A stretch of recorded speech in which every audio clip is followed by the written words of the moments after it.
श्री कृष्णा। आज मैं आपके साथ जिस विषय पर बात करने जा रहा हूं, आप उसे अगर व्यापारिक दृष्टि से देखेंगे, सोचेंगे, तो आपको यह बहुत ही अच्छा लगेगा और आपके लिए बहुत महत्वपूर्ण विषय रहेगा। अब ये विषय क्या है? वह यह है कि हम कई बार जब व्यापार प्रारंभ करते हैं तो सोचते हैं कि व्यापार का नाम यानी कि प्रतिष्ठान का नाम क्या रखा जाए। कोई कहता है अमुक मिष्ठान भंडार, कोई कहता है अमुक डिपार्टमेंटल स्टोर, कोई क्या सजेस्ट करता है। कोई अपने पहले पुत्र के नाम के अनुसार रखना चाहता है, कोई अपनी माता जी के नाम के अनुसार, कोई किसी देवी देवता के नाम के अनुसार रखना चाहता है। तो हमारा ज्योतिष शास्त्र इस मामले में क्या कहता है? हमारा ज्योतिष शास्त्र ये कहता है कि सबसे पहले तो ये देखिए कि व्यापार जो प्रारंभ कर रहा है उस जातक का नाम का पहला अक्षर क्या है। सपोज करो उसका पहला अक्षर है अ। अमर नाम का एक व्यक्ति व्यापार प्रारंभ करने जा रहा है, तो ज्योतिष शास्त्र ये कहता है कि भैया देखो, ऐसा करो कि आप अपने नाम के पहले अक्षर के वर्ग की तलाश करो, अर्थात वह किस वर्ग में आ रहा है। आप सोच रहे होंगे कि वर्ग से आशय क्या है। मैं आपको यहां स्पष्ट करना चाहूंगा कि हमारे ज्योतिष शास्त्र में करीब करीब हर पंचांग पर इन नामाक्षर के प्रथम नामाक्षर के वर्गों का हवाला आपको मिलेगा। कितने होते हैं? कुल 8 होते हैं। कहां से प्रारंभ होते हैं? अ वर्ग से प्रारंभ होते हैं।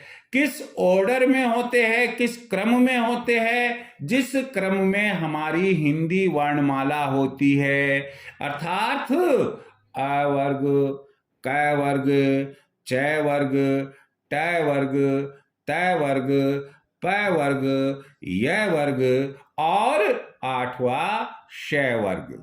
इस तरह से ये 8 वर्ग होते हैं। व्यापार का नाम रखने के लिए अब आप क्या सावधानी रखेंगे? अपने नाम के पहले अक्षर से आप इनमें से वर्ग छांट ले। जैसे कौशल किशोर अगर जातक का अर्थात व्यापार प्रारंभ करने वाले का नाम है तो वह क वर्ग में आ गया। अब वह नाम किस वर्ग के प्रथम अक्षर को काम में लेते हुए रख सकता है? तो यहां मैं आपको 2 बातों को समावेशित करते हुए एक साथ बता रहा हूं। पहली बात अपने प्रतिष्ठान का नाम, और दूसरी बात है कि आप अगर किसी व्यक्ति या व्यक्तियों से साझा करना चाहते हैं, पार्टनरशिप रखना चाहते हैं, तो वह पार्टनर आपके लिए प्रॉफिटेबल रहेगा, लाभदायक रहेगा या कि लाभदायक नहीं रहेगा, हमेशा नुकसान ही नुकसान देगा। तो ऐसे में आप परख कर सकते हैं कि आपको किसी अन्य व्यक्ति को जिसे आप पार्टनर बनाना चाहते हैं बनाना चाहिए या कि नहीं। इसके लिए मैं आपको सूत्र देता हूं। सूत्र यह है कि अपने नामाक्षर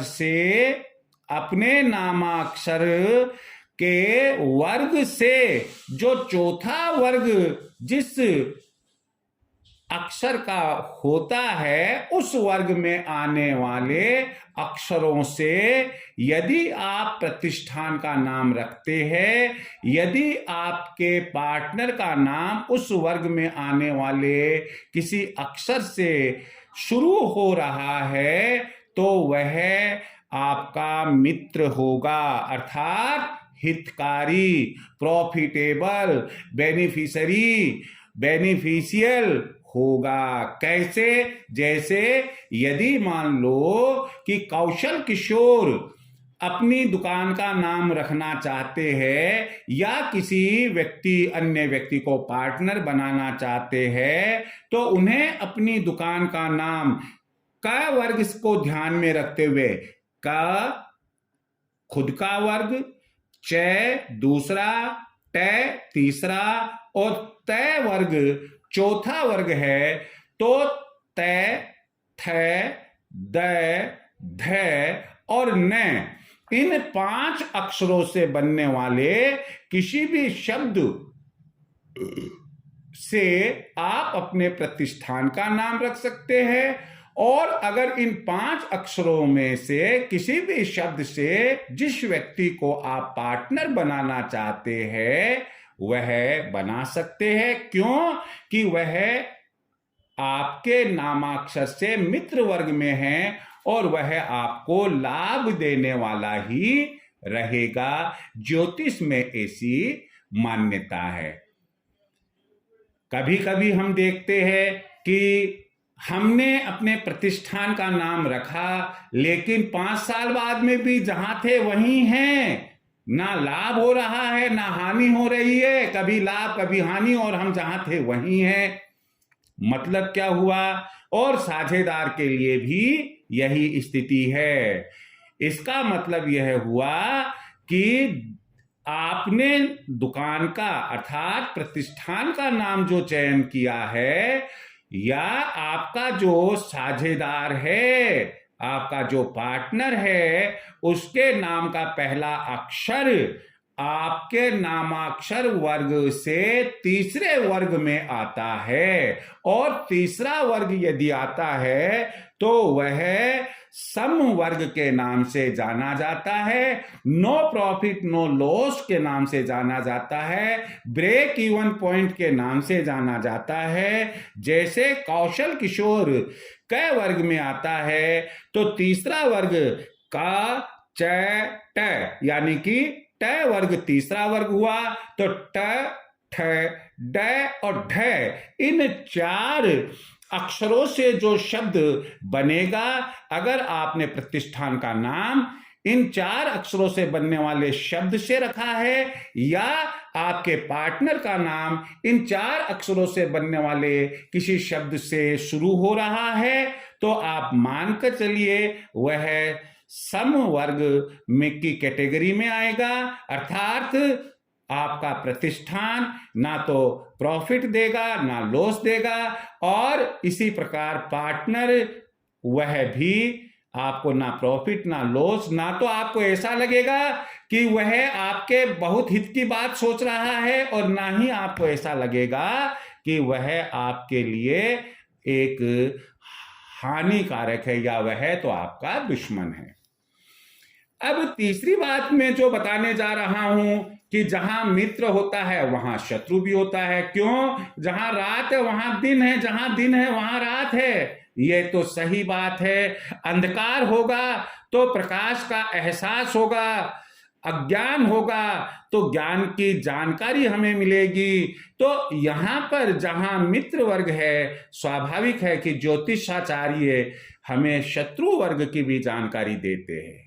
ज्योतिषाचार्यों का कहना है कि यदि अपने नामाक्षर वाले वर्ग से 5वां वर्ग यदि आपके प्रतिष्ठान का है, यदि आपके साझेदार का नाम उस 5वें वर्ग में आने वाले किसी अक्षर से शुरू हो रहा है, तो आप मान कर चलिए वहां 36 का आंकड़ा ही रहेगा। क्यों? क्योंकि वह शत्रु वर्ग है। कौशल किशोर वर्ग क वर्ग, अब क वर्ग से शुरू करें अपन तो 5वां वर्ग हो गया, देखो स्वयं का वर्ग क, दूसरा च वर्ग, तीसरा ट, चौथा त और 5वां प वर्ग होगा। और प, फ, ब, भ और मैं, इन 5 अक्षरों से किसी भी कोई भी शब्द प्रारंभ होता है और आप उस शब्द से अपने प्रतिष्ठान का नाम प्रारंभ करते हैं। आप का पार्टनर उस शब्द से उसका नाम प्रारंभ होता है, प्रेम प्रकाश। तो यहां कै वर्ग के लिए यह किसी भी हाल में मित्रता प्रदर्शित कर ही नहीं सकता है। इसलिए ये मैंने बहुत ही संक्षेप में आपको जानकारी दी है।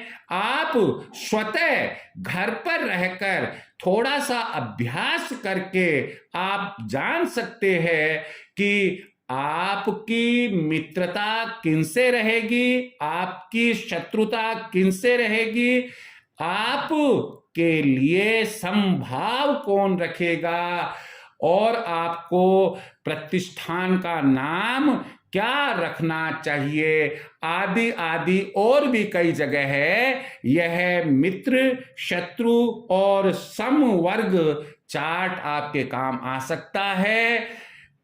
आप चाहे तो किसी भी पंचांग जिस पर यह, जैसे श्रीधर पंचांग जो छपता है उस पर इसका पूरा हवाला यानी कि यह चार्ट रूप में दिया हुआ है। आप चाहे तो आप वहां से इसको क्लिक करके अपने पास हमेशा के लिए रख सकते हैं। वैसे मैं भी कोशिश करूंगा कि इसका एक फोटो स्कैन करके अपने हाथ से बनाकर आपको एक चार्ट, जिससे एनालिसिस करने में आपको सुविधा रहेगी, मैं अपने इस एपिसोड के साथ में आपको प्रस्तुत करूं।